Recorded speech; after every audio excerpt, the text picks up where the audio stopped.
Kashengabo aweze kutusaidia.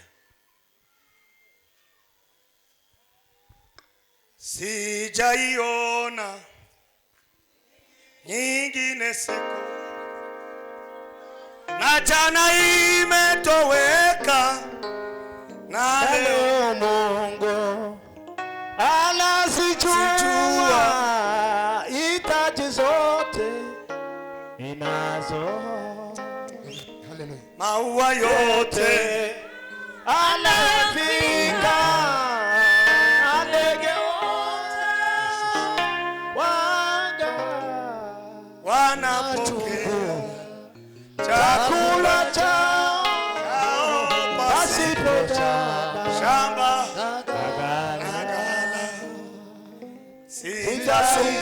sitasumbuka kwa kuwa Mungu ni baba yangu kabisa, hawezi sawili ingawa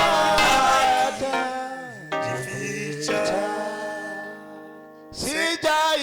Sijaiona nyingi. Tusenge Imana. Data ndagushimira, Tuombe Mungu. uri imbaraga zacu, Wewe ni nguvu zetu. uri ibyishimo byacu, Wewe ni furaha yetu. uri ukuri kwacu, Wewe ni ukweli wetu. uri umunezero wacu. Wewe ni furaha yetu. Uyu mugoroba waduhaye Jioni uliyotupa tuzongera kwibona, hatutaukumbuka mara tena, ariko tuguhaye icyubahiro Mana, lakini tunakupa sifa kugira ngo ijambo tugiye kuganira ili neno tunapolizungumza rigire impact nini ku buzima bw'abera, liwe na manufaa kwa watakatifu wote. ntaba ari twe, Isiwe sisi ari wowe uhabwa icyubahiro, bali wewe upewe sifa, mu izina rya Kristo, katika jina la Kristo, amen. amen. Abemera ko ari Imana itugejeje hano amahoro twese bayikomera amashyi. Wanaokubali ya kwamba ni Mungu aliyotufikisha hapa, tumpigie makofi. Sikukuu, sikukuu alipookoa Yesu, na kwa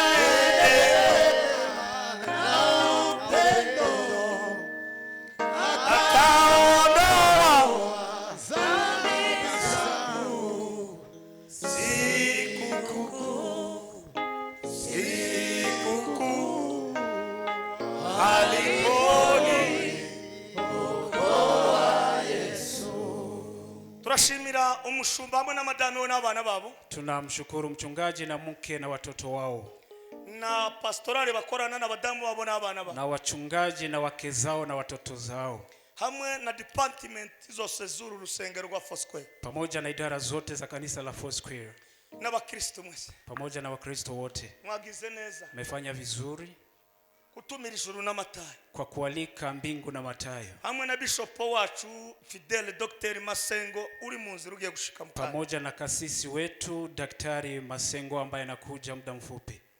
gutumirwa ni kimwe, Basi kualikwa ni jambo moja, gushika ni ikindi, na kuwasili ni jambo lingine, n'abantu kukwitaba ni ikindi. na watu kuitika mwito ni jambo lingine. Ndamukiriza umuntu mwicaranye, Msalimie yule aliye karibu yako, umubwire ngo kugera kwawe hano uratahana igisubizo. umwambie kufika kwako hapa utarudi na majibu. Sinabona amagambo ahagije Koresha uvuge gukomera kwawe, utuye indirimbo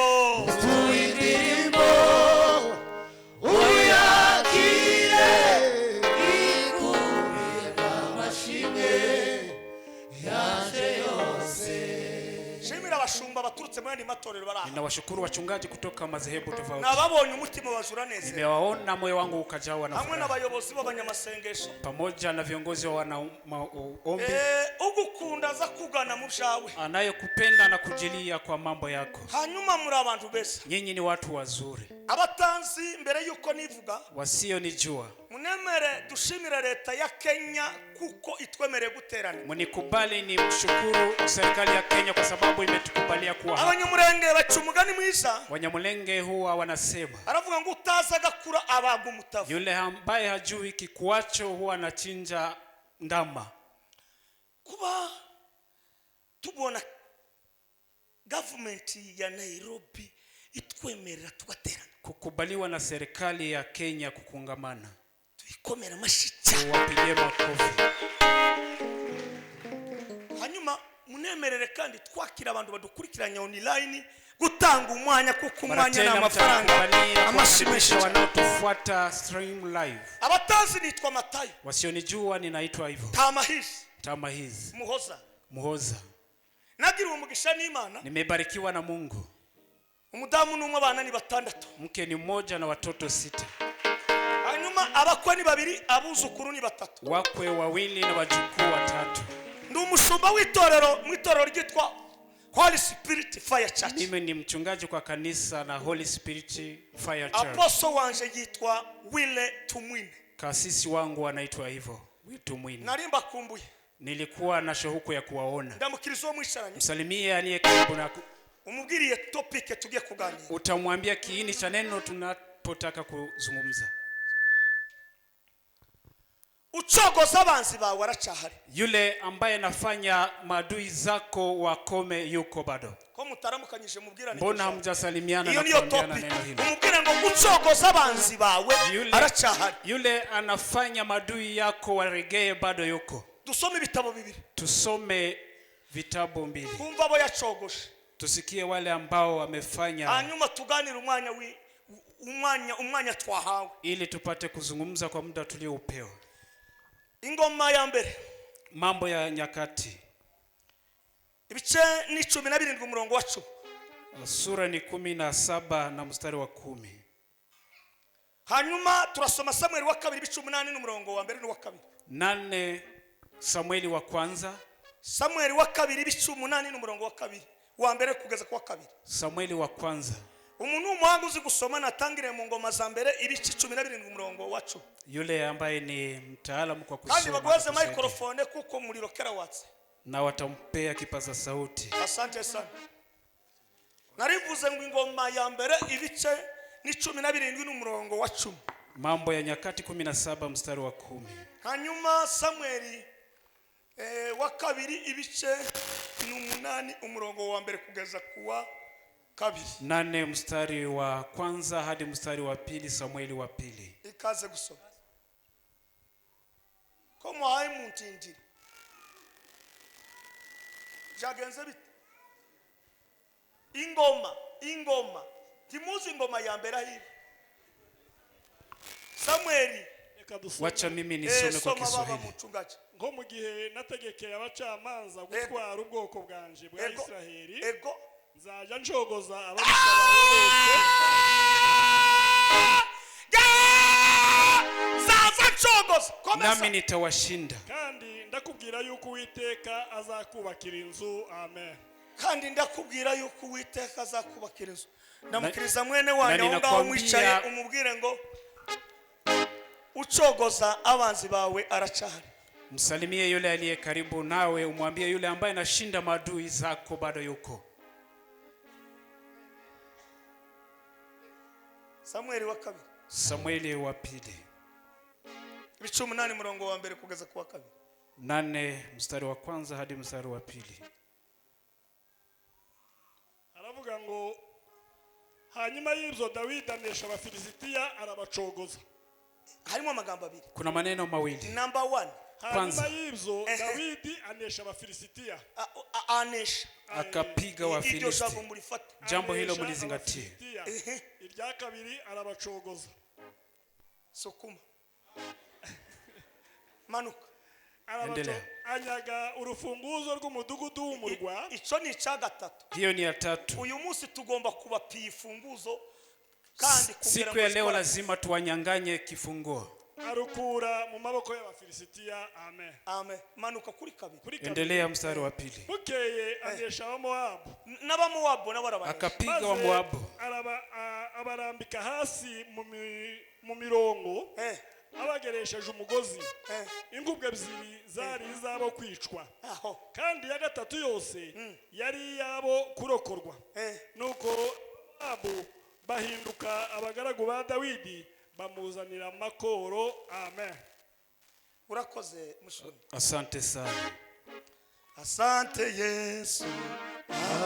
Amen. Asante Yesu. Amen. Asante Yesu.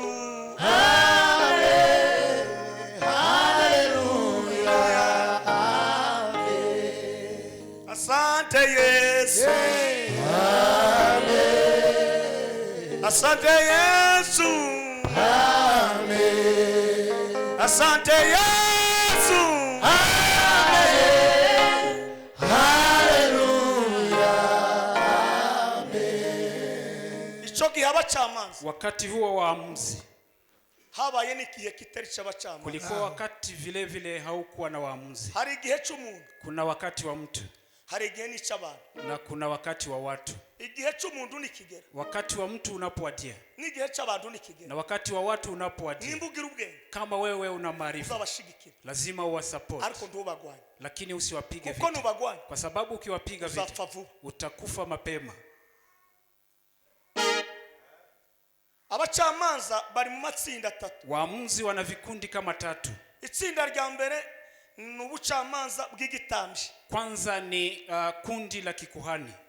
Ubucamanza bwa kabiri ni ubwa gihanuzi. Kikundi cha pili ni kundi ya manabii. Icya gatatu ni ubucamanza bwo guca imanza. Tatu ni waamuzi wa kuamua ama Kandi kukata kauli, bagwana n'intambara. ambao wanapiga vita.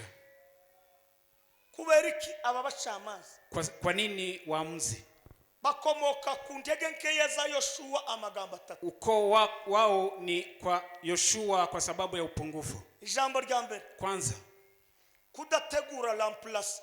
kuto kuandaa yule atakuregelea. Igihugu gikomeye Nchi iliyo mashuhuri kizi gutegura. ni ile ambayo inaandaa. Abacuruzi bakomeye Wale ambao ni wafanyabiashara wakubwa barategura. lazima waandaa. Amatorero akomeye Makanisa kubwa arategura. yanaandaa. Ekipe zikomeye Zile timu ambazo ni ngumu zirategura. lazima ziandae, Kandi imbaraga zo gutegura na nguvu za kuandaa zihagaze mu bintu bitatu. zina kundi tatu. Ijambo rya mbere Kwanza ni ukurwanira gutsinda kugira ngo batazatsinda. ni kupigania kushinda kuliko kushindwa. Ijambo rya kabiri Pili ni ukuzana inyungu aho kugira ngo bahombe. ni kulete manufaa badala ya kwenda hasara. Ijambo rya gatatu Tatu ni ukubaka izina. ni kuwa na jina. Asante Yesu. Amen. Asante Yesu. Amen. Asante Yesu. Amen. Hallelujah. Amen. Niki cyaki gusakuriza? Ni nini ambayo inafanya upige kelele? Ni iyihe ntambara ufite? Vita gani ambayo unayoipigana? Hari intambara zine dufite. Kuna vita 4 ambazo tunazo. Intambara ya mbere Vita ya kwanza ni uwo mubiri wawe, ni mwili wako. kandi nda utazurwanya. Nta mubiri utagwanya umuntu. Hakuna mwili ambao upigi mtu vita, Nushaka ube muremure, hata uwe mrefu. ufite icyongereza, Kama wewe unajua nushaka Kizungu, kugira irende, hata wewe ukuwe na nywele nushaka ube nzuri, warakutse amenyo, ama wewe hauna meno, nushaka ube uringana. hata kama wewe ukuwe mtu wa kuongea sana, hata ukuwe mtu Uyu mnyenyekevu, mubiri uyu mwili huyo urakugwanya. lazima ukupige vita. Nubwo haba mu ijoro Hata uwe mbinguni urakugwanya. lazima ukupige vita. Iyo ni intambara ya mbere. Hiyo ni vita ya kwanza. Iya kabiri Pili, ni muzamura ibiganza. tumpe Mungu tukufu. Vumera Imana amashyi menshi. Amen. Amen. Amen. Iya kabiri Pili ni isi ni ulimwengu. ya ulimwengu yatapita ima. Yesu we Yesu tumaini letu, heri kuwa na Yesu kuliko vitu vya ulimwengu. Muririmbyi w'ikinyarwanda yaririmbye neza. Mwimbaji akaimba akasema, Dore iyi si yacu iraducunda, Idukubita hirya no hino, ariko kubw'urukundo rwayo tuzamuka. tuzamuka muri ico gihugu. Mundamukiriza uwo mwicara, msalimie aliye karibu nao, mubwire ngo ureke kurakarira abantu. mwambie usikasirikie watu. Isi niyihaye kurwanya niyo Ulimwengu ntambara. ndio unakupiga vita, Kandi iyo si na ulimwengu huo naratangaye nimeshangaa. izigera ku bazungu Ulimwengu huo unafika pia kwa wazungu ikabinjiza igitego. na kuwashinda. zigera kwa Trump inafika kwa yule ambaye ni Trump ikamwatsa neza, ikamwatsa na kumuwasha ikagera muri Israeli na kufika Israeli, nayo ikabageraho. vile vile ulimwengu unawafikia. Hawizitinya Hakuna yule ambaye ulimwengu kandi unaweza, ndawiza yandikira urwandiko. hakuna yule ambaye namwandikia barua. Hindukirana mwene wanyu, Mwangalie yule ambaye mubwire mnaketi, jipange sawa sawa, mwambie witegure neza. Rosa Muhanda araririmba, Rose Muhando akaimba, dunia dunia dunia ikinibeba, dunia dunia dunia ikinibeba, dunia ikinibeba, itanipeleka Jehanamu. abaya. Yesu ni bebe. Marafiki wakinibeba watanipeleka kuzimu. Yesu ni bebe. Dunia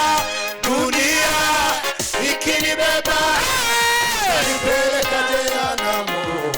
Yesu ni bebe. marafiki Wakinibeba. Watanipeleka. Yesu ni bebe. Yesu ni bebe, Yesu ni bebe. Yesu ni bebe. nibembeleze. Yesu ni bebe.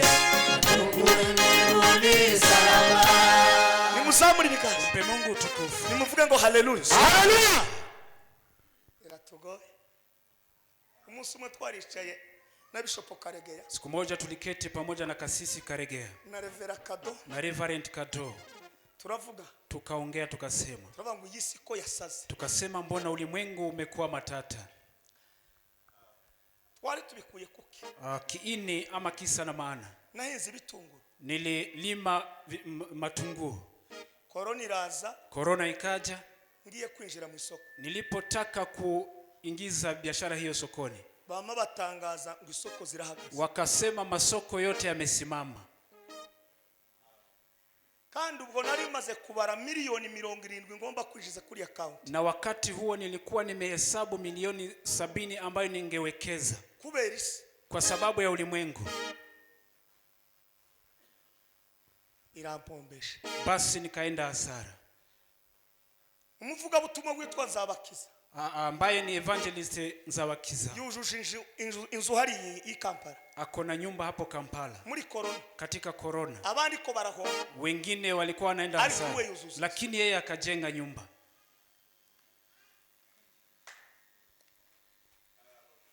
sinzi icyaki kugora muri iyi misi, Sijui kile kinakutatiza, sinzi n'intambara yakumaze, sijui vita unavyovipitia, sinzi nuko bimeze iwawe, sijui vilivyo huko kwako, ariko iyi si lakini ulimwengu huu iratugoye. unatutatiza. Iyo ni intambara. Hiyo ni vita. Intambara ya gatatu, Vita ya tatu intambara ya Satani, ni vita ya shetani, kandi iyo ntambara na vita hiyo irwanya abanyabwenge, basi inapiga walio na hekima, ikarwanya abatari abanyabwenge, na inapiga vile vile wale ambao ni wapumbavu. nayo yasaze. Pia vita hivyo imeibuka.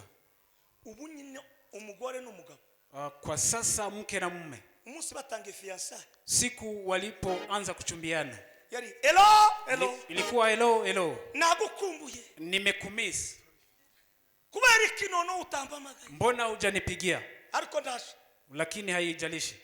ariko ubu nyine bamaze kugira abana batatu, Lakini kwa sasa wanapokuwa na wana watatu, umwe yavuye mu nzu, mmoja ametoka nyumbani, yataye abana, ameacha watoto, wagiye kwibana, ati ameenda kuishi peke yake ama kivyake.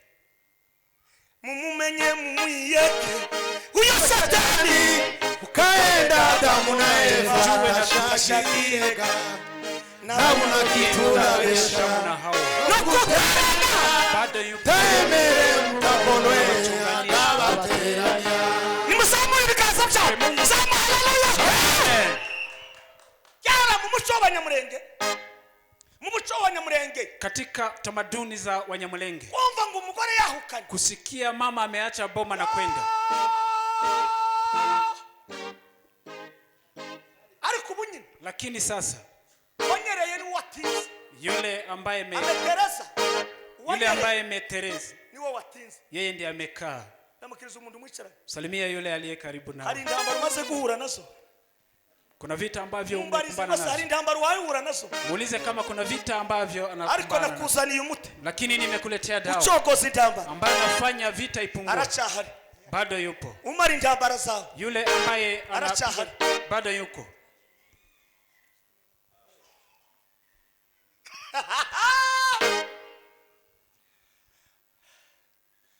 abandi nukuja kumbuga Wengine ni kwenda kwenye mitandao. akikorera undi ni mundu wabandi kandi batavukana sinyirarume kandi simubyara we Na kujibizana na mtu. mwikorera Na kujibizana na mtu. zose ubona ivyo byabaye Hayo yako utayaona. uzuceceka Ukiyaona nyamaza. guceceka Nyamaza. n'intwara imwe yo gutsinda intambara Ni silaha moja ya kushinda vita. ariko nibavuga Wakiongea nawe ukavuga na wewe uongee pia. wakisha umuriro Hapo umewasha moto. kuzaniye ubwenge Basi nimelete maarifa. intambara uhaye uhura nazo Vita ambayo nakumbana nayo. umva ibintu bibiri Sikia maneno mbili. ugomba kujana nabyo Lazima utembee nayo. icyambere Kwanza, shaka mu maso h'Imana tafuta uwepo wa Mungu.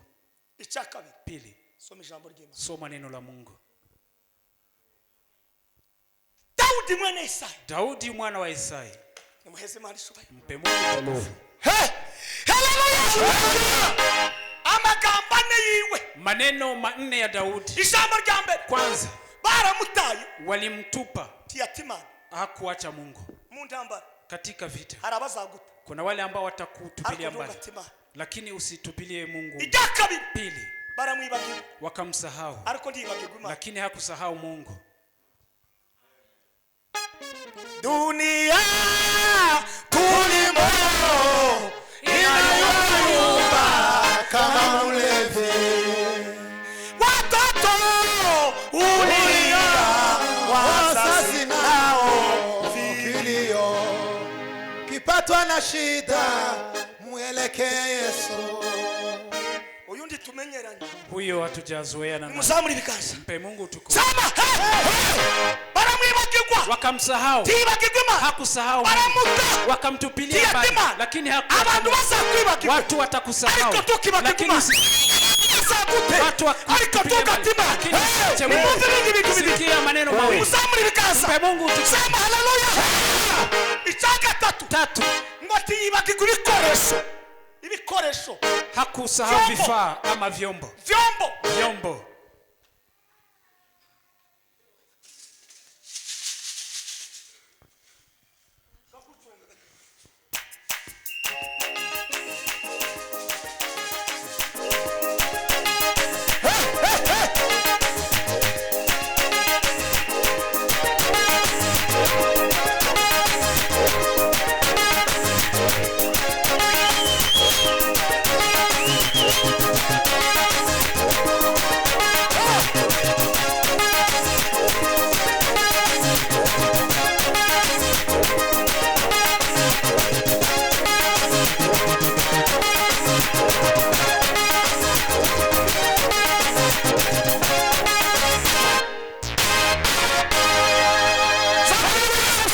Tukufu. zamura ibiganza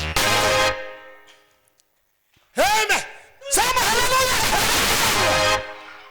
hindukira n'uwo mwisharanye Mugeuke yule umubarize ambaye bose yuko karibu. ibikoresho cyabigira cyangwa Muulize warabitaye vyombo bado uko navyo ama umeacha.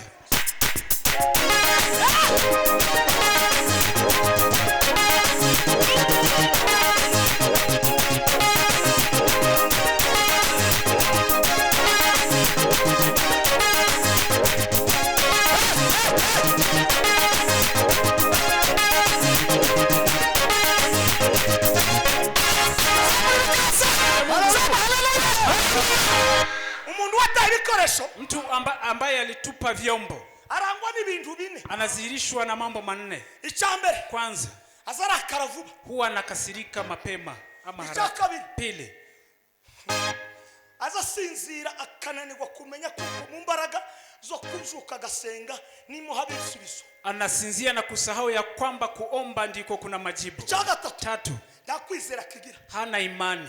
icya kane Nne, azayiringira abantu kurusha kwiringira Imana anatumainia watu kuliko kumtumainia Mungu. wataye ibikoresho Hujatupa vyombo.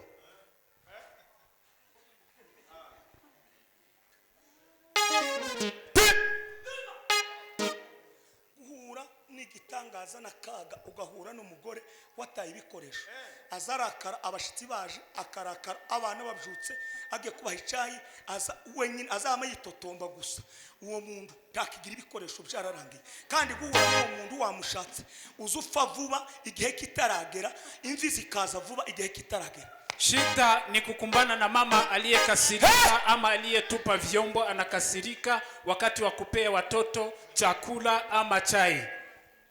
Shirama.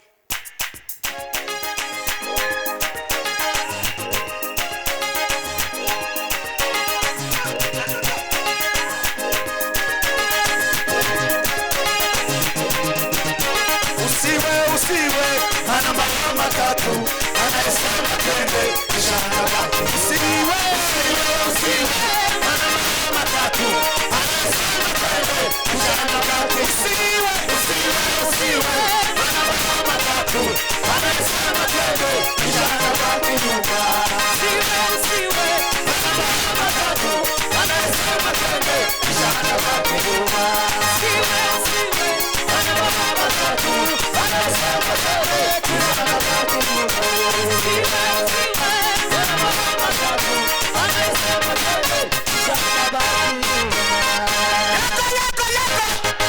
Nimuzamure ibiganza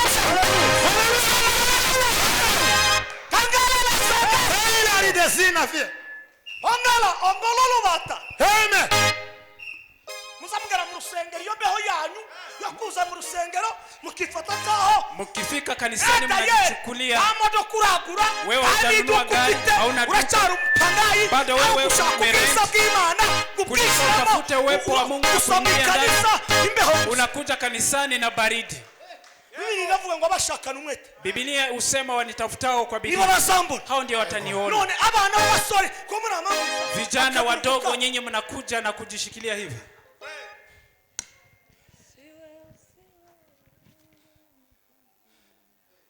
murebe uwo mwisha Mwangalie yule aliye karibu nao. mubwire ngo hano si wanyu hano ni mu rusengero. Umwambie hapa si kwenu ni kanisani. Ilile gasi kasa Ela sula barego. umuntu utarataye ibikoresho Mtu aliyetupa vyombo. utarabitaye Yule ambaye hajatupa vyombo. rekeme nkubegera bake Wacha niwakaribie kidogo. ubundi narimba kumbuye Hata nilikuwa nimewaambia. musamunese kwa munzu y'Imana Hii ni katika nyumba ya Mungu. asisti salobe na yakanga Ndio. herita so de visini master azarangwa n'ibyishimo Anazirishwa na furaha kandi arema amateka na huwa ana historia nubwo baba mugufi hata kama ukwe mfupi. umunsi Yesu yinjiye kwa Zakayo Siku Yesu alipofika kwa Zakayo, uko yari umusore w'igikwerere si kana kwamba alikuwa mtu mkubwa Biblia ama, inavuga ngo alikuwa mufupi wa kimu Biblia husema yani mgufi, ariko Yesu lakini Yesu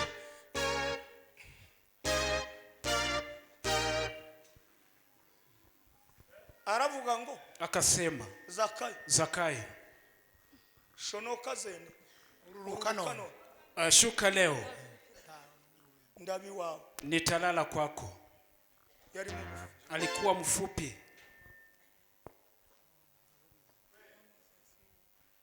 ucogoza Yule ambaye nafanya nguvu ziishe abanzi ba za maadui aracana bado yuko.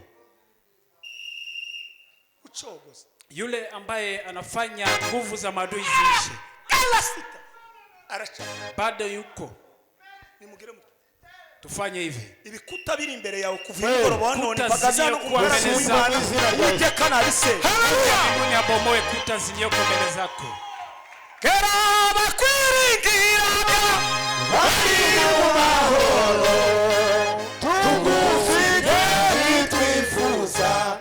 Unireze. tugashaka ikintu cyose cyukora ngo abantu bakimenye Usitafute watu wajue kile ambacho unataka kufanya. hari ibyo dukorera mu ibanga Kuna yale ambayo tunafanya kisiri, ariko igihe cyacu kigeze lakini muda unapowadia tugahabwa ijambo na kupewa neno. nubona ugize retari yo guhabwa ijambo Ukiona umechelewa kupewa kauli, tugasakuza usipige kelele, kuko igihe nikigera kwa sababu muda utakapowadia ijambo nibari gusingiriza neno wakikukabidhi abakugwanisha bose waliokupiga vita wote bazaceceka. watanyamaza. Tangaje uyu munsi Ndivyo ucogoza izo ntambara yule ambaye anamaliza vita aracyahari, bado yuko. uzirangiza Yule ambaye anamaliza vita aracyahari, bado yuko. ukuraho indwara Yule ambaye anaondoa aracyahari, magonjwa yuko. ubakira abandi Yule ambaye anajengea nawe aracyakubakira, pia wewe anaweza utanga kujenga. visa Yule ambaye nawe anapeana aracyayiguha. pia atakupea. Ndimo kuvuga ngo ucogoza abanzi bawe Yule ambaye afanya nguvu za maadui ziishe aracyahari. bado yuko. Daudi Daudi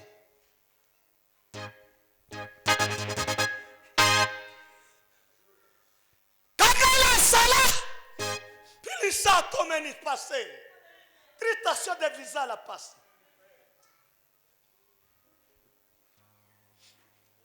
Amateka historia izuvuga kurusha benshi usema kuliko wengi, kandi hari igisubizo kigutegereje na kuna majibu ambayo yanakusubiri, azasubiza wewe, ambayo atakujibu wewe. hari n'urugamba uzanisha Kuna vita utakavyovishinda utegereje wewe, ambavyo wewe ariko unavitarajia, igihe nikigera lakini muda utakapowadia tuzatinda hautakawia kwinjira mu gisubizo. kuingia katika Kubera- majibu. Kwa nini? Ucogoza Yule ambaye anafanya nguvu ziishe za maadui yica intare, anaua simba, yica idubu, anaua dubu, arandika. anaandika. Attention n'umuntu wandika, Jihadhari na mtu aandikaye. nubona uwanyu karasakuza Ukiona mwenzio anapiga kelele, andika ibijanye na business. uandike kulingana na business. Nubona uwanyu karasakuza Ukiona mwenzio anapiga kelele, andika imishinga, uandike plan ya project. Asante. nubona uwanyu arimo gusakuza, Ukiona mwenzio anapiga kelele, wewe kora akantu fanya jambo, umunsi umwe siku moja kazakwinjiza hano. utakuwa na manufaa. Baraka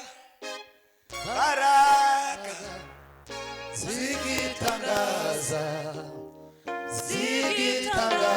hari imbaraga ziruta izindi mbaraga zose izo ni za Yesu.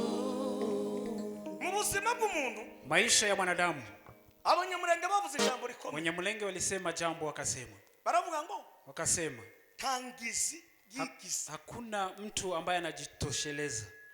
Mutega amatwi. Mnisikize,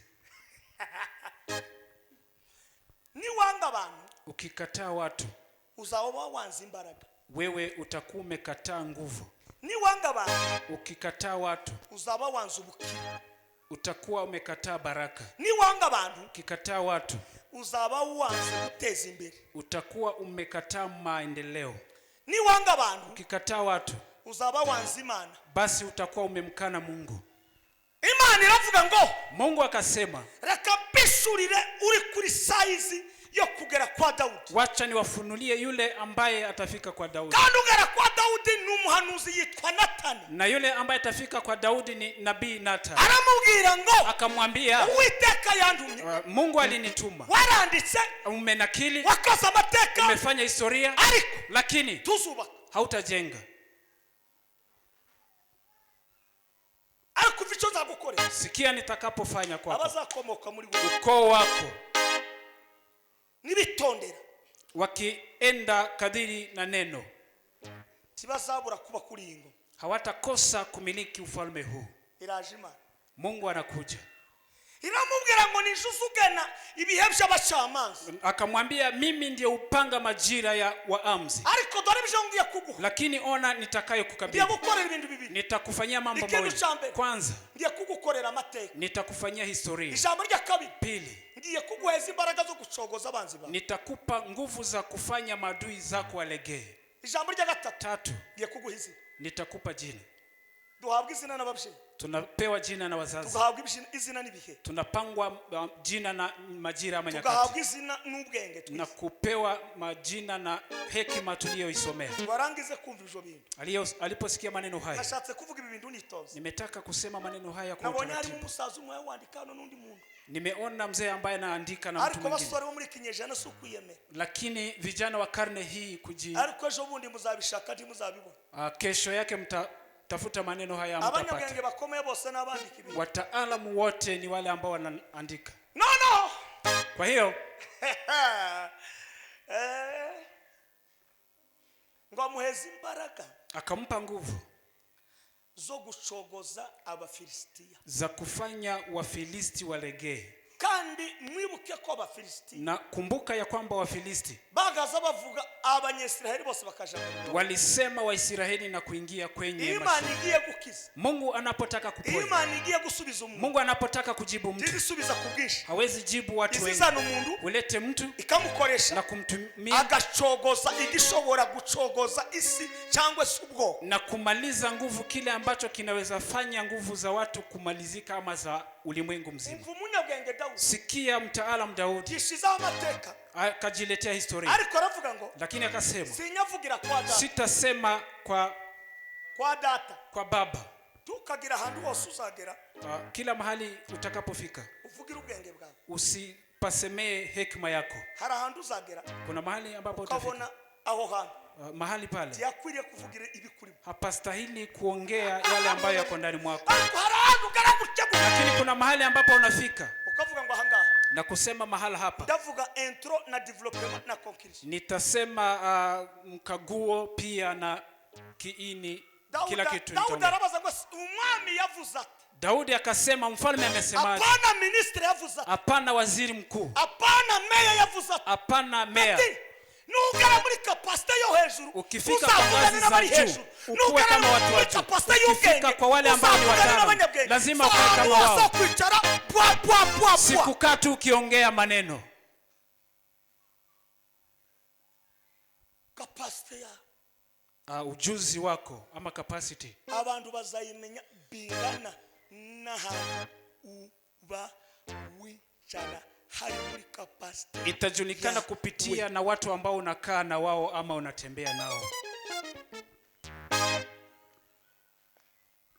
Daudi aravuga ngo, Daudi akasema hano ngasi hapa nilipo, reka fungure password, wacha nifungue password. nishitare Nimeua simba, nishidubu, nimeua dubu, ariko lakini tawambonye, hakuna yule ariko aliyeniona. ayo makuru Lakini habari hizi ibitsa niko nazo.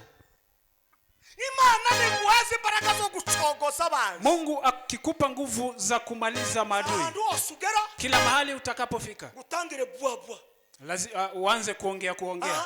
La sivyo, habe nubwo muri fiançailles, hata kama wewe unachumbiana, sabakobwa basugeramo, si wasichana wote ambao utangira kuvugisha, ndio uanze kuongelesha. uri muri quality, Wewe uko katika kuchagua, ugomba kubanza kureba, lazima kwanza uangalie, ukareba ukunda zaririmba, uangalie vile anaimba, ukareba n'ukundi wabo bitwara, angalia kwao mwenendo wao. nusanga zabyuka saa 3 ureka kirikare uzanyisha Ukipata ari mu kama anaamka saa 3, wacha mapema, usilete wazanye intambara mu gitondo apana kumanywa. Umelete umukobwa vita ubushuka saa asubuhi. 3 kera ngo utangiye gukora fiance, intambara Msana yishe mu anayeamka saa rugo, iyo 3 saa vita 3 already uzamuzana imekuja. azabyuka saa 6. Utamulete ataamka saa 6 ya mchana.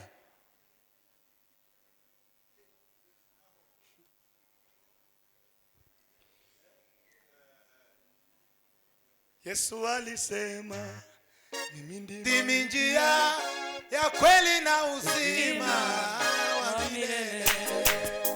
Yesu alisema mimi ndimi njia ya kweli na uzima wa milele. Na nyinyi wewe, Yesu alisema mimi ndimi njia ya kweli na uzima wa milele. Yesu alisema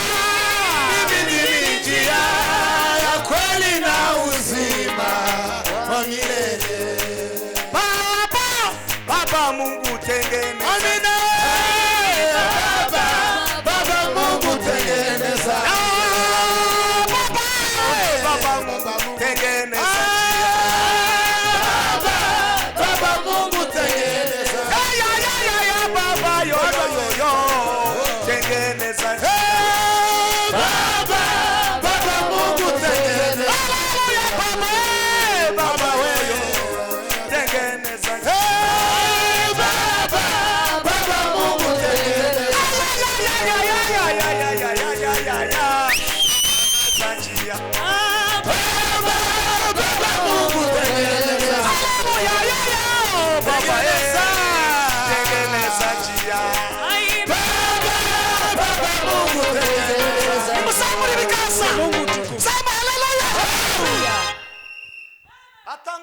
aravuga ngo uyu mutipe no mwisha. Akatoa ripoti akasema huyu ninaweza muua. Kapasite yiwe aho yarigeze niho yagombaga gukora. Uweza wake mahali ulikuwa umefika lazima autumie hapo. Sahandu wose uzagera uvuge ngo kikintu ndagishoboye. Si kila mahali utakapofika useme jambo hili ninaweza. Ugomba guceceka nduvu. Lazima unyamaze. Ariko bagusingiriza microphone. Lakini wakikupa kipaza sauti. Cyangwa uri umukinyi baguheza gukubita kufa. Ama wewe ukiwa mchezaji ukipewa nafasi hii. Ukipanga neza. Ujipange vizuri.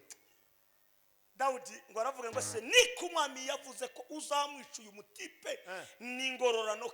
Daudi akasema ni zawadi gani ambazo atapewa. Kataguhemba uzi ijuru ndi warija. Ukifanya kazi ambayo hautazawadiwa mbingu hata uwezi ingia.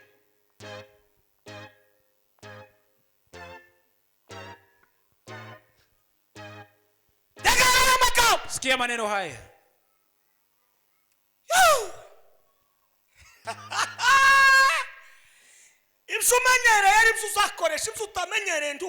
Yale ambayo umezoea ndiyo utatumia na yale ambayo hujazoea usiyatumie. Wakamwambia mavazi ndiyo haya uvae. Daudi akasema haya sijazoea. Wewe umezoea kuomba, umezoea kuimba, lakini hujazoea kukaa.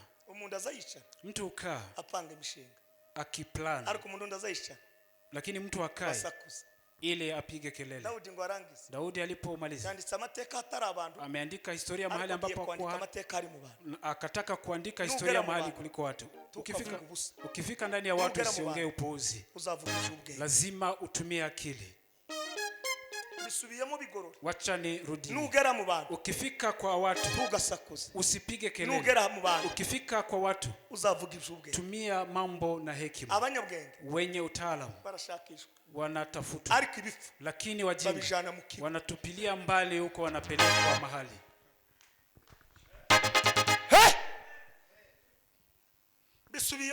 Wacha nirudie. Ulimwengu inatembea na wenye. Sisi ambao tumesoma vibokoboko tuliandikia hapa. Tulitembea na vitabu 3. Baadaye akajama makuru yose na kuingia subjects zote. Kuliponyesha akanyagira makayi inanyeshea. Bagasubira bugace bakagura yandi makayi. Baadaye wananunua vitabu zingine. Arikicho dufite. Lakini kile ambacho hata kama tulisomea hapa, tuliandikia hapa. Wacha nikwambie. Uzarwanya abandi. Piganisha, wapiga watu wengine vita, lakini usimpige mwenye. Anaweza kuwa maskini leo, lakini kesho azakuangaja mukazi. Atakuandika kazi. Daudi hitamba yofi bone alikuwa mfupi. Hitamba yofi bone alikuwa mfupi sana. Wacha nikwambie.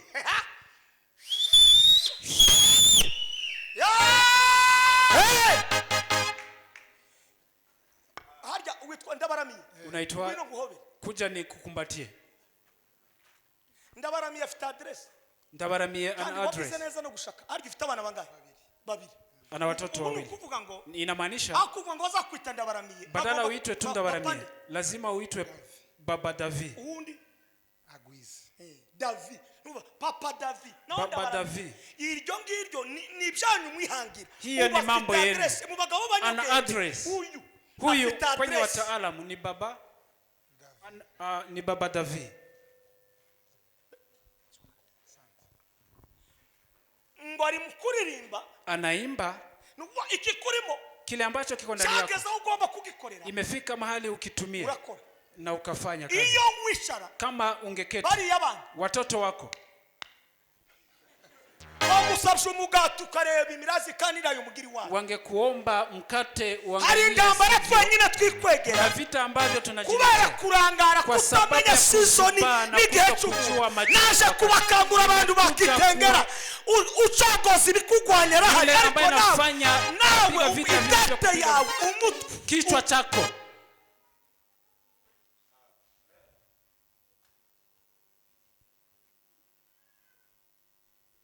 abantu beza ariko mwandeye ubwoba none abantu bazabagara mu rusengero abasore bakababishira amaterano. Watu wanakuja kanisani wanakaa na kuangalia tu hivi.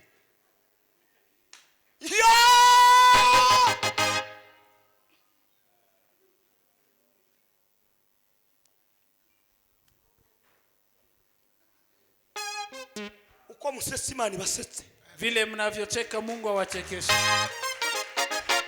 Daudi itipe yofi bwana. Daudi mtu mfupi sana. Itipe yofi. Alikuwa mfupi sana. Na Goliati gingo zamuka. Goliati alikuwa jitu kubwa. Hari umuhanga wakoze research kuri Goliati. Kuna mtaalamu ambaye amefanya utafiti kwa Goliati. Akasema koti la Goliathi ngo rashobora gupimbya ka 25 kilo na 25 kilo. Akasema inaweza pima kati ya kilo 25 na 50. Ikoti limwe rya 50 kilo.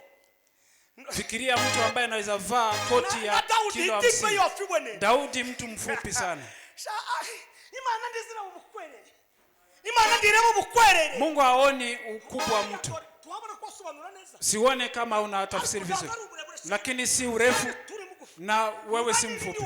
Wewe mtu mkubwa si wewe, lakini ukubwa ni nguvu maarufu, ni hekima na kuongea ama lugha.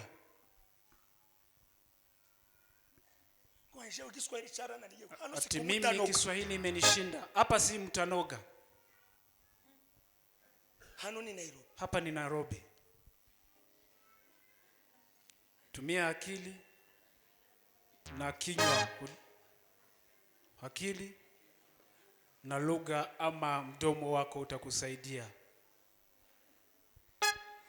Ndamutera mwizina rya Yesu yasusukuye yishingikirije kumbaraga z'ubwami. Nitakupiga kwa jina la Mungu uliyemdharau. Na muzamura kandi tutange haleluya kugirisha Mungu. Sema haleluya. Haleluya. Baba Mungu tengeneza njia. Baba Mungu tengeneza njia. Baba Mungu tengeneza njia. Baba Mungu tengeneza. Haleluya.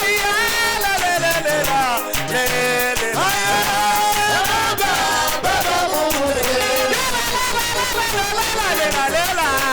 tengeneza njia. Baba Mungu tengeneza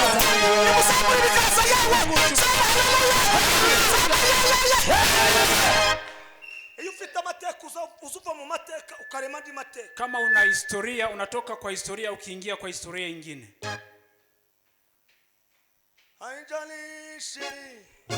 Sema kwako haijalishi mapito yako, usiangalie historia yako Mungu. Wewe songa mbele, songa mbele, songa mbele tu.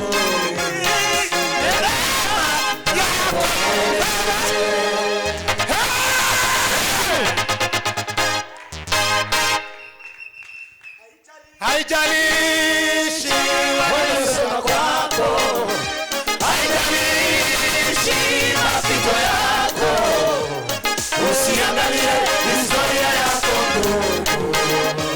Wewe songa mbele, songa mbele, songa mbele tu.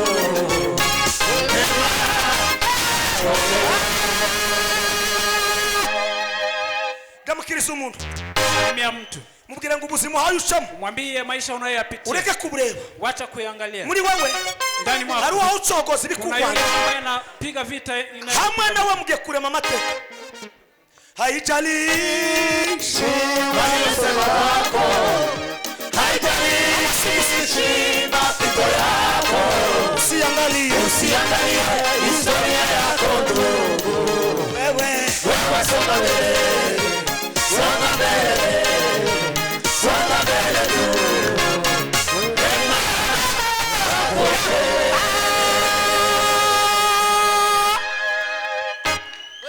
Uzuririmba kugifita gatuza kazima. Imba kama mtu bado ni mzima. Ntaburi kabari abakecuru. Wewe si kama wakongwe. Kuimba lazima wakohoe ndio sauti itoke.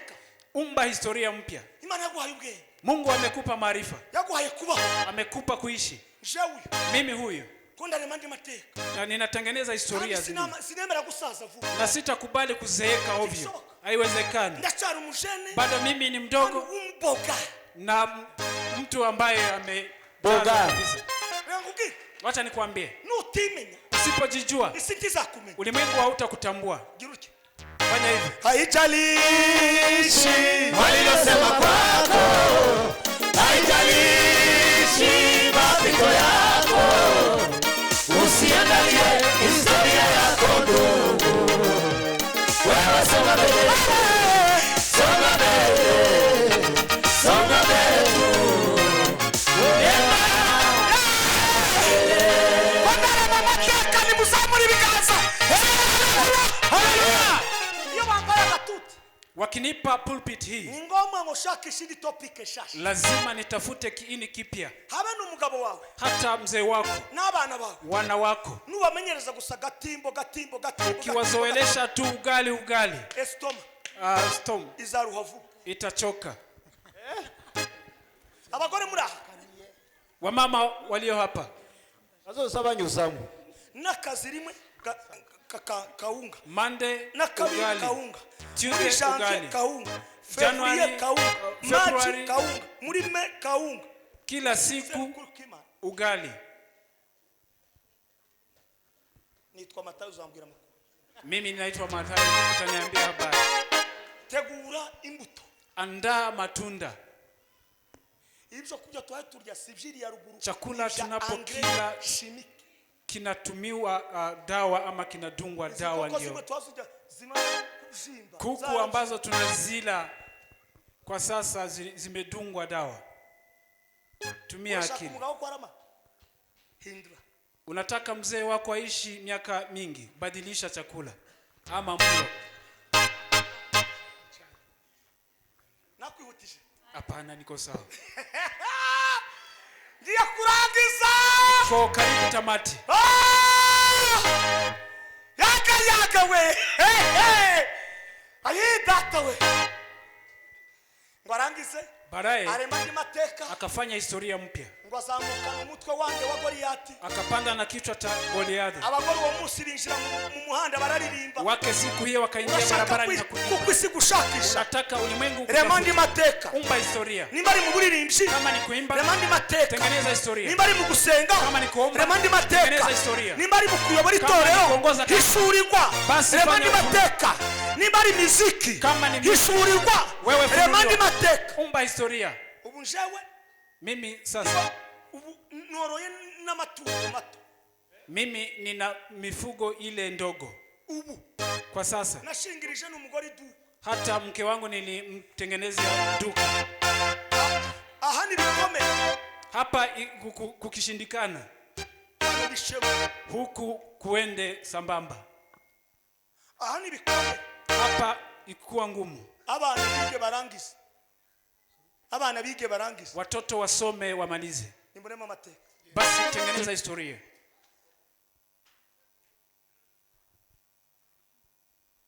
Hari umuntu wafashwa. Kuna mtu ambaye anasaidika. Kwa marafashwa. Unasaidika. Kurafashwa mba. Unasaidika. Sura ni nyabambe. Niwe. Arasana. Wanafanana. Genda usange nyabambe muzifotoze nanone murasa. Okay. No. Nimuvise borjema. Nimukomere Imana bashibashigira. Tupige makofi mengi. Biblia yambwiye ngo. Biblia imeniambia. Ngo atsinda Abafilisti. Akashinda Wafilisti. Ngo haza Abamoabu. Kukakuja Wamoabu. Resuruse y'Abamoabu. Kiini cha Wamoabu. Ikomoka kuri Loti. Inatokana na Loti, wana wa Loti ambao wamelala na baba. Wamoabu wametoka huko. Ngo barangize. Baraye Abamoabu bagiraga Imana baramyaga. Wamoabu walikuwa na muungu wao. Imwe yitwaga Kemoshi. Yule ambaye anaitwa Kemoshi. Reka ngubwi. Wacha nikwambie. Umuntu wasuramye ibigirwamana. Kila mtu ambaye anashuhudia miungu hakuna mahali ambapo anatoka. Hakuna mahali ambapo anatoka. Lakini waabudu Mungu. Ikabageza. Mungu watoa mahali na kuwafikisha. Nimeomba hindura system. Geuza system. Wacha numaruranya Imana abudu miungu wabudu Mungu. Wana ya kwamba hayahinduye Karege ya Bishop Karege yao baziga. Amebadilisha historia ya Bishop Karege. Akabadilishia Reverend Kado na Matayo pia. Yahindurira umugabo witwa Gilles. Na yule ambaye anaitwa Gilles. Yahindurira nawe yaraguhindurira. Pia wewe amebadilisha historia. Watu wote wanamuuliza mwini tunaweza kupataje. Walikaribisha watu na kuuliza amefika wapi. Lakini wewe hajauliza wewe uko wapi. Wale ambao wana historia. Wale ambao wana kazi ambayo wanafanya. Wao ndio wanatafutwa.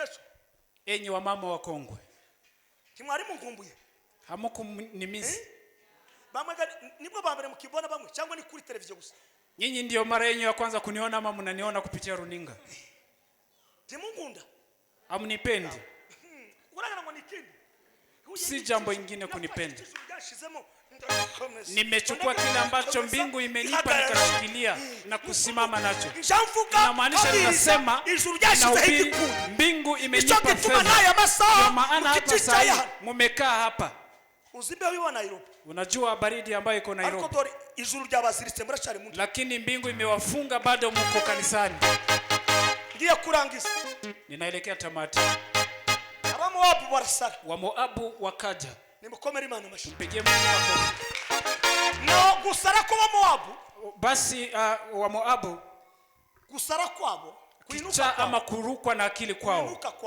kuinuka kwao harachara umugabo bado ilikuwa kuna mtu hapo ama mwanaume isidikene yabaga ulimwengu hauhitaji wanaume bali inahitaji mwanaume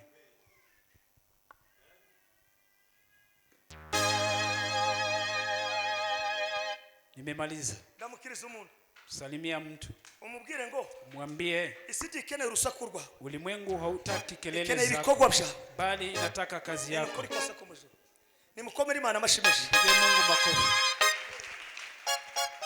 reka bazana ninde muntu muri mwe bufite saluni yo gusuka wacha niwaulize yule ambaye uko na saluni hapa pande huu kandi wosanga makarisa rahanga mwihujishe mwogera saluni standard mwori gifaranga z'abanyakenya mkijiunganisha ama mkijiunga pamoja kuna pesa ambayo mnaweza ipata hapa Kenya kini n'umwaka waza kurangiza aba basore bose barahanga mukaza muvuga ngo buri cyumwe umuntu azazana 500 mkikuwa na kikundi kila kijana hapa mpe 500 mwaka inaweza isha mkiwa na maduka si haleluya ama kucheza ni hakili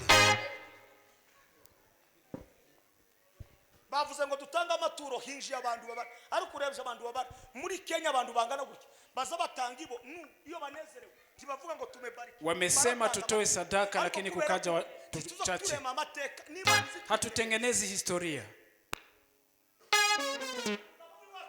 kuna mzee wa kwetu wa jamii ya Wasita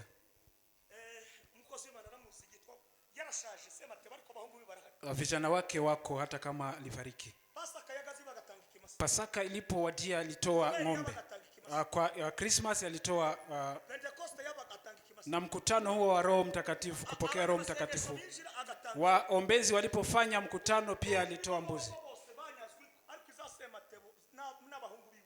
mzee huyo wengine walinyanganywa ng'ombe lakini yeye hajanyanganywa ng'ombe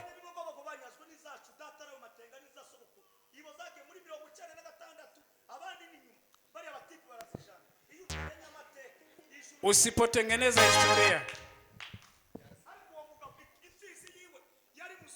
ndume wake ilikuwa katika ng'ombe zingine ikapelekwa lakini ndume wake akarudi kwa sababu alikuwa anatoa waliotengeneza historia ya ufalme wa mbingu hawawezi kamwe kunyanganyiwa bali wanatoka kwenye uwepo wakiingia kwenye uwepo mwingine wacha niwaambie jambo hili unaweza tengeneza historia kugira ngo Imana ikugirire neza ili Mungu akutende mema nubundi mwari mwanisha urumva ko murumva mumenichosha sana kandi uri umushendewa kandi wambaye neza na wewe ni kijana umevaa vizuri umugabo w'abandi myaka 49 ukukwe mzee wa miaka 49 ngiye kubaheza ubwenge bw'ubukire wacha niwape maarifa ya utajiri nimurema ndi mateka basi tengeneza historia nyingine nimuheze Imana ishubahiro mpe Mungu nimuvuge ngo haleluya tuseme haleluya atsinda ba Moabu akashinda wa Moabu ibirundo na birundo basi watu wengi navuze topic ngo nimesema kiini ucogoza abanzi bawe yule ambaye nashinda maadui zako arachahari bado yuko abemera ko hari wanaokubali ya kwamba yuko, bakomera Imana pige Mungu makofi. Uko mukoma Imana mashi. Vile mnavyopiga makofi, Imana icogoza abanzi bawe. Mungu ashinde maadui. Imana ikure mu izo ndwara. Mungu atoe magonjwa. Imana icinzira atari inzira. Mungu atengeneze njia mahali Mungu atulize kelele. Imana igwanirira abagukomokamo. Mungu akupiganie. Imana igwanirira igihugu cyawe. Mungu apiganie nchi yako. Imana igwanirira ubwoko bwawe. Mungu apiganie ukoo wako, kwa sababu wewe umejaribu, lakini kuna mambo ambayo lakini mbingu ambazo guterana uyu munsi wa none, kwa sababu Imana imanura imbaraga ishogoza abakurwanya, basi na kushinda wale ambao wanakupiga vita. Ndangirize mu bintu bibiri. Wacha nimalize kwa mambo mawili. Imana ishaka gucogoza abakurwanya. Mungu akitaka kushinda wanaokupiga vita, izibanzi kakwemera. Kwanza anakukubali wewe. Icyakabiri. Pili, kaguha imbaraga. Anakupa nguvu. Tatu, kakubakiriza na kukuumbia jina ama kutengeneza jina. Ndasenza uyu munsi wa none. Naomba siku ya leo, umuntu wese wageze haki, kila mtu ambaye Imana Mungu ambaye ninamfanyia kazi, sijui vita ambavyo una, sijui kile ambacho kinakutatiza, sijui vita unavyo, sijui yale ambayo yanakushambulia, lakini kwa sababu ya mtumishi wa Mungu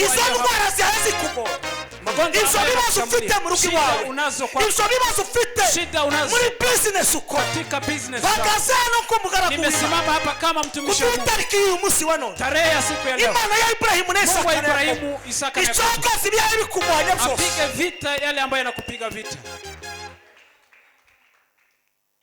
Ufite kibazo gikomeye, yule ambaye ana shida kubwa, wabuze urusharo, umekosa watoto, wayikora ibintu tibifatike, ukifanya kazi mambo yasiende sambamba. Hari umugabo twaganiriye, kuna mzee ambaye tumeongea, twarimo dukora ikiganiro nawe, tulijadiliana na yeye, aravuga ngo hari umuntu wo muhaye icyifuzo, akasema kuna mtu ambaye amempa hitaji. Izi mucuruza ni ziharye cover za telefone, ni cover cover za telefone, cover za zarangura, yeye huwa anaenda nayo yarambuye ndiba yageze ahubwo bakayamuheza musi yayi, yale ambaye ametumia kwa kulete biashara. Sijui shida ambayo nayo, ariko umuntu wese ufite ikibazo, lakini kila mtu ambaye kwa mugaragu w'Imana wageze kama mtumishi wa Mungu aliyekugira ngusenge, kuja hapa nikuombe. Haijalishi waliyosema kwako, haijalishi mapito yako, usiangalie historia yako ndugu. Wewe songa mbele, songa mbele, songa mbele tu. Neema yako haijalishi, haijalishi waliyosema kwako, haijalishi mapito yako, usiangalie historia yako ndugu. Wewe songa mbele, songa mbele, songa mbele tu. Neema yako mbele. Mumbisisho navuze, mmesikia kile ambacho nimekisema. Navuze ngufite ikibazo cyananira, nimesema yule ambaye kuna shida ambayo imeshindikana. Benshi batwita bakene, wengi wanatuita maskini, ariko dutungishije benshi, lakini sisi tunafadhili wengi. Amwanya mfite okugara mago yanyu, sina wakati wa kufika makwenu, ubu ndimo kwitahira, lakini ninaenda zangu. Kandi muri mwebwe mwe tuzahurira mu biterane, na miongoni mwenu abandi mu Bwongereza, tutapatana kwenye kongamano ama nchi tofauti nyingine, tuzahurira, tutapatana huko. Ariko uyu munsi, lakini siku ya leo, wakisema hii mbingu imekuja hapa, nimuzamure ibiganza mbasenge, tumpe Mungu utukufu. Mana nkorera, Mungu ndiye mtumikia, Mana wahinduye amateka, Mungu ambaye amebadilisha historia, Mana watsindiye Israeli abanzi, Mungu ambaye umeshindania Israeli intambara bafite, vita wanavyo, intambara bafite, vita wanavyo, aisadeba intambara bafite, vita wanavyo, indwara ziri mu mibiri yabo, magonjwa ambayo, ibibazo biri mu maguru, shida ambazo, ibibazo biri mu rusha, shida ambazo ziko kwa ibibazo biri mu bana, shida ambazo ziko kwa watoto. Wino vuba Mana utabara, kuja upesi, Mungu usaidie. Yesu mwema. Lesa leda. Haleluya Yesu Kristo. Desiti banda zako. Asante Baba. Haleluya Yesu Kristo. Tusemera ko twandagara, hautakubali tuaibike. Tusemera babadamu kubarira kandi, hautakubali wa mama hao walie mara tena. Ibibazo bafite, shida wanazo, bakazana kumgagua. Nimesimama hapa kama mtumishi wako. Macho ya Bwana yaona pote. Macho macho ya Bwana yaona pote. Macho ya Bwana yaona pote. Macho ya Bwana yaona pote. Milimarisa la sika. Heya sika la barite fo. Ata city bars. Hallelujah, Yesu Kristo. Beni yararirimbye ngo nije waundi. Mwimbaji akaimba ibere aliyekuja mbele zangu Uzuye amarira wana machozi baheza mashimwe kushukuru iyi tariki ya 20 baheza mashimwe ababyeyi wape shukrani heza ababyeyi heza abadamu mashimwe heza abana babo abakuye n'ibibazo by'amashuri abakuye n'ibibazo by'ubucuruzi abakuye n'intambara zo mu miryango abakuye n'intambara zo gutanga no kwibagirwa za kusahau devina diaso kerisita bana terikasi la koro. Hallelujah, Yesu Kristo. Ansome nikati tosa la banda ya kati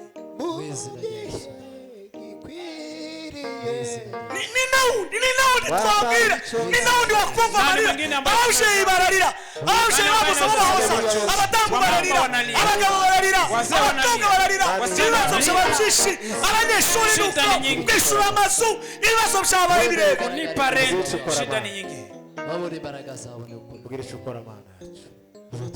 wa mana Mungu abatakuzi mana we Mungu mana ya Ibrahimu na Isaka Mungu wa Ibrahimu, Isaka na Yakobo. Pelekea Yesu.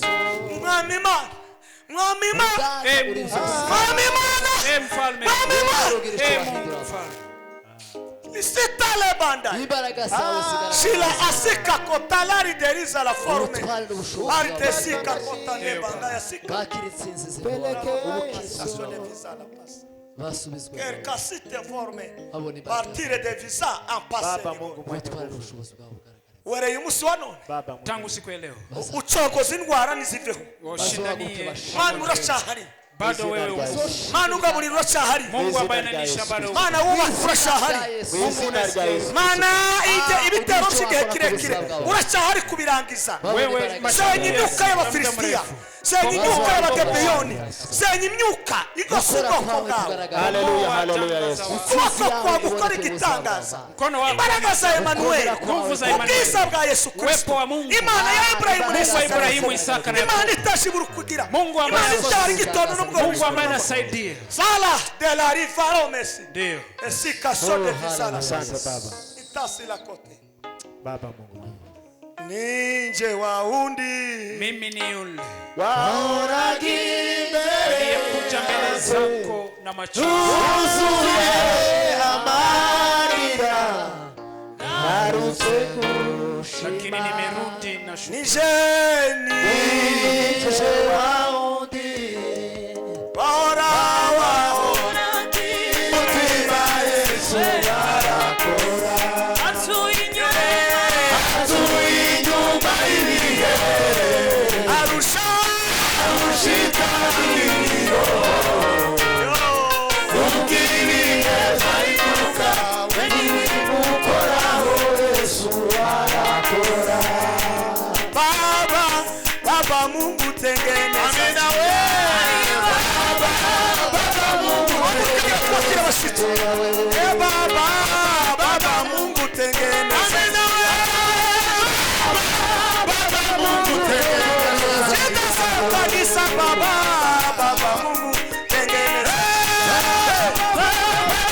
baba Mungu tengeneza sasa tu baba Mungu tengeneza sasa wasafiri baba Mungu tengeneza baba Mungu tengeneza sasa baba Mungu tengeneza baba Mungu tengeneza sasa baba tengeneza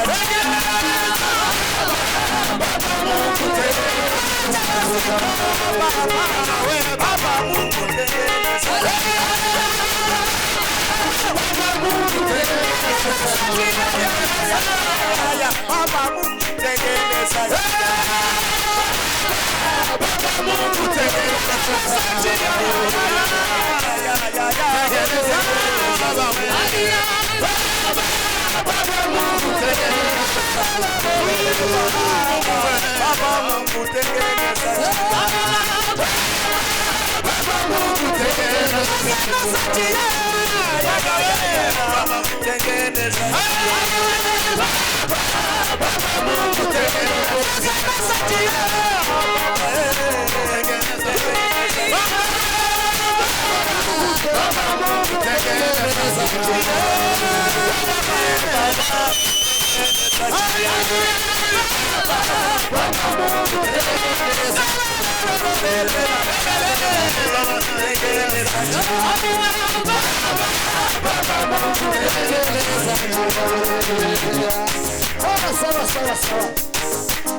Nimukomere Imana amashimeshi. Amen. Amen.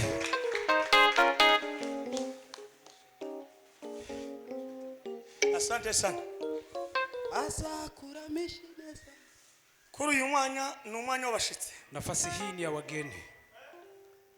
Jewe ndangije kubwiriza ubutumwa. Mimi nimemaliza kuhubiri Injili. Bishop twari tubakumbuye. Kasisi tulikuwa tumewamiss. Twabonye mwakije umuriro hariya Kasarani. Tumeona mkiwa mmewasha moto huko Kasarani. Kandi twabonye byaragenze neza. Na tumeona mambo yameenda vizuri. Na twari turi Gidurayi umuriro waratse. Na sisi mahali tulikuweko huko Gidurayi moto pia. Ariko barambwira ngo uzaburi hano. Lakini wakaniambia utakuwa hapa. Na amambwira umushumba washize hano ndamubwira ngo ijuru n'amatayo natwe turaba. Nikamwambia mchungaji uliyomweka hapa nikasema mbingu na matayo tutakuwa hapa. None gadatinze. Sasa bila kuchukua muda. Ngiye kubaheza umugisha. Nataka kuwabarikisha. Mushumba arambwiye ngo bafite umushinga wo kugura kibanza. Mchungaji aliniambia wana mradi wa kununua uwanja. Sigiterane cha fundraising nini? Si mkutano wa fundraising. Gusa ndiyambwiye budget ya mafaranga aho bageze na yasi. Hakuniambia budget ya pesa ambayo wako nayo na yale ambayo nasalia. Maisha yangu nikisikia mambo na kufanya kazi. Ndanumva naho ngaho. Huwa najihisi hapo. None ndabashanye kure. Sasa bila kuchukua muda. Titwogenda kandi mutuze kumva aba bashitsi. Hatuwezi enda bila kusikia niba hari jambo rigira umugisha n'iryabashitsi. Kama kuna jambo ambalo lina maana ni neno la. Kandi umubyeyi ari kumwe n'abandi bagabo b'Imana baje hano nabo ibyo bafite babi. Ni mzazi akona wageni wengine ambao ni watu wa Mungu, yale ambayo watawapea lazima tushikilie.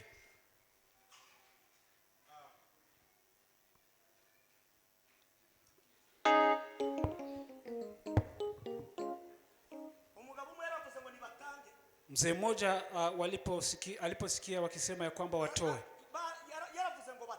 alisema watoe, lakini yeye akose kutoa. Mimi ni mchungaji, ninaposema kiwango fulani cha pesa ama watu, yale ambayo watu watatoa, mimi ndio ninaanza. Sasa kama mbingu na matayo, angalau tupate hata tofari. Hii ni 1000 ya shilingi za Kenya.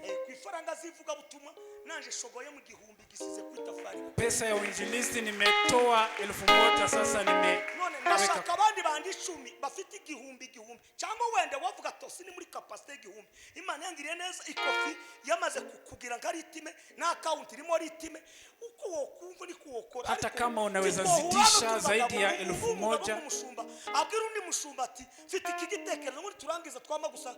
Mtu hawezi ambia mchungaji, hawezi ambia mchungaji mwenzie kama nina mradi akose kutoa.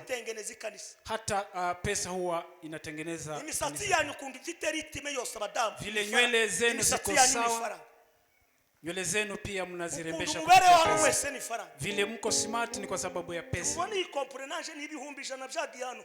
Si mnaona nguo ambayo niko nayo 1100 za pesa za Rwanda. Wengine 10 wakuje, wengine 8 na mimi niko hapa nitatoa. Asante. 1000. Uri umugabo. Asante. Nakubonye kare. Wagarana n'abantu bataza bakora nubona ubaye muri quartier y'abantu babaho haba ikintu umuntu bagiye gukora ubukwe ndatanga imituku imuka muri yo quartier ibintu bizari. Ukiona unaishi na watu ambao hawatoi, toka mahali pale uende mahali pengine. Hasigaye 8 ninde wundi? Kumesalia watu 8. Nani mwingine? Kina mama ako hapo. Ngwino kuramutse kandi kuwayuza. Imana ihutisha ibyawe byihu. Vile unavyokuja Mungu akubariki. Abagukomokamo bose hazavemwe aba minister. Ukoo wako kutoke mawaziri. Hasigaye 7 ninde wundi? Kunasalia watu 7. Nani mwingine? Asante sana. Ubarikiwe sana. Imani guhumugisha. Mungu akubariki. Unambaye neza. Umevaa vizuri. Dora abakobwa mutarashaka. Uza gusenga to. Abaye umugabo wawe tubugize umurongo. Uwauzana n'ababishop. Anakuja pamoja na bishops. Kumesalia 6. Kuwa 5 azohereza ibihumbi 100. Kuwa 5. Au mwezi wa 5 atatuma 1100. Nimumutunge ibiganza. Tumunyoshe azubake neza. Akajenge vizuri. Au yenu mukobwa bene yumushishi. Kubera akipatana na msichana mgumu. Mukamera Imana mashimeje cyane. Mukwa 5 urumva verbe yakoresheje mukwa 5. Mwezi wa 5 azohereza ibihumbi 100. Atatuma 1100. Ninde wundi?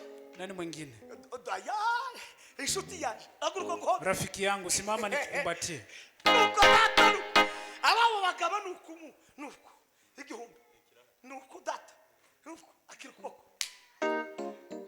kandi mukunda kugira izishimo ushimye kumbona wagazusenga kumbona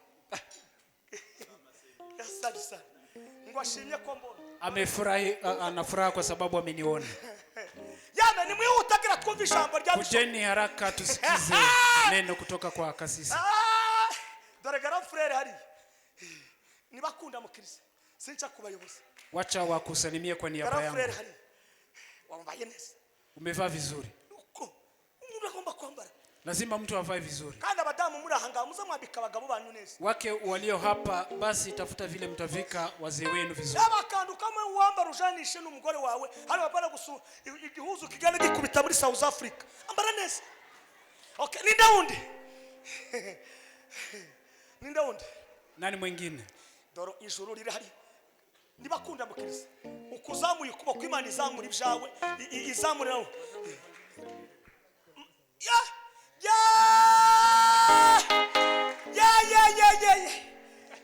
Kacha. Reka nguramutse. Nagazagira amatsiko go. Akiri kuboko. Ubona kuri Christmas. Uko. Imana shim. Ndavugana n'umugabo ndavugana. Ni mukomere Imana amashibeshi cyane. Jambe ni mwe utagira kumvisha. Kujeni haraka tusikize neno la Mungu. Ninda wundi. Nani mwingine? Abagani baravuga ngo kuzimbe kanisa na yabagaro kuretaka. Wali umuganda ari wana. Ifene wafe Uganda. Bagala wano okuguretaka yo kuzimba church. Soboka wano wasobora ko wali Uganda wano tawuli Luswahili no language yafe. Okay, ninda wundi. Nani mwingine? 500. 500. Okay. Kuboko. Unaomba Ines. Mevaa vizuri. Kandi kuravuga Igiswahili cyiza. Na unaongea Kiswahili. Umuntu yoba muri Nairobi myaka 8 ndaramenya Igiswahili ukukurasha he. Mzee ambaye hajui Kiswahili Nairobi unaelekea wapi? Turamenya Igiswahili muri Nairobi. Utajua Kiswahili ukiwa Nairobi. Kaje no ba Nairobi. Ikanisa tayindi mvugo gusa. Icyongereza Igiswahili. Nikiwa hapa ninaweza anzisha kanisa mahali ambapo watu wanaweza ongea Kizungu na Kiswahili peke yake. Data we. No. Uraregeye muri Inisi. Nawe kora protocol neza. Protocol ndazaisha. Kandi ufite ibizishima. Na usanga abandi ba protocol. Na uko na furaha. Bagasana batonganye n'abantu. Wengine unawapata protocol wakiwa wamekasirika. Mungu akutende mema. Sexa. Igihumbi. Luko. Ijuru ni mukugwa bari ya muri ya kampuni. Ubindi myagiraga neza. Hari ahantu nuko Imana weza abana babiri babahungu bese. Mungu akupe watoto wavulana wawili wazuri. Nina wundi 500. Nani mwingine 500? Reverend. Mzee. Akikuwa.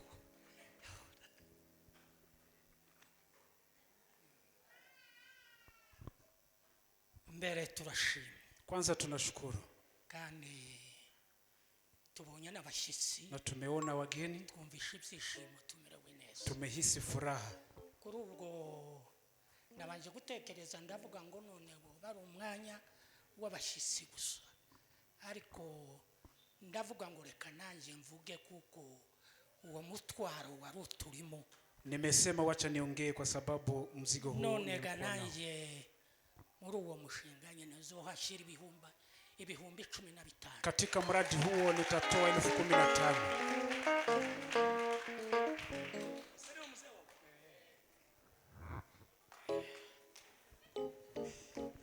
Okay, 500 gusa. 500 peke yake. Ya telefoni. Ni. Okay. Nawe 500. Nuko. Reka maheza maboko. Mukomere Imana amashimeshi hano. Ari bashiki bashimana yagira neza. Arundi hano 500. 500. Mungu akubariki. Harwa wandika siri computer ka secretary yako hapa anaandika. Imana ikugire neza. Harundi. Kuna mwingine? Shiki bacu. Bagana turi kibanza. Ese muzahira muri aya mabati tababereye. 500. Harundi.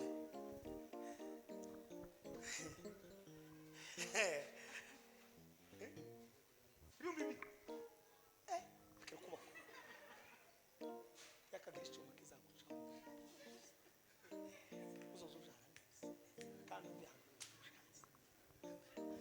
Ibihumbi 2 uyu mubyeyi atiti pase harundi ko muhamuseka Imana basetse uzirinde kanisa ry'abantu kudaseka ikanisa ry'abantu kudaseka mu kanisa niyo abantu baza baseka hanze niyo abantu baza bahura n'ibibazo ariko mu kanisa ni mahali ambapo watu bazagera mu gaseka ninda wundi 500 nani mwingine 500 yo Baba Mungu tengene nibakunda mukirisi munda mukirisi msalimie kwa niaba yangu Imana ikugire neza Mungu akutende mema ninda wundi nani mwingine yewe iki giseke kirafunguye fungura hano ayo ufite yose yazanye hano umuntu ufite cash ari na cash arete wana 250 pesa ambayo uko nayo yote lete hapa katika fungura bashiramo imana bagire neza wewe Mungu watende mema mukaba kumbera mukisa wewe bari uzongeraho 800 kibi gihumbi bazongeraho 800 nuko mwabantu bese Letiti ataongeza 800 nimugira vuba nimuzane ari ufite yose ngwino ushira hano pesa yote ambayo uko nayo lete hapa kwenye kitunga Abu zangu zikiisha nitamwona Bwana wangu akinikaribisha kule ushira hano karibu imani bahuje hapo ndipo nyumbani kwako murakoze cyane wabyeyi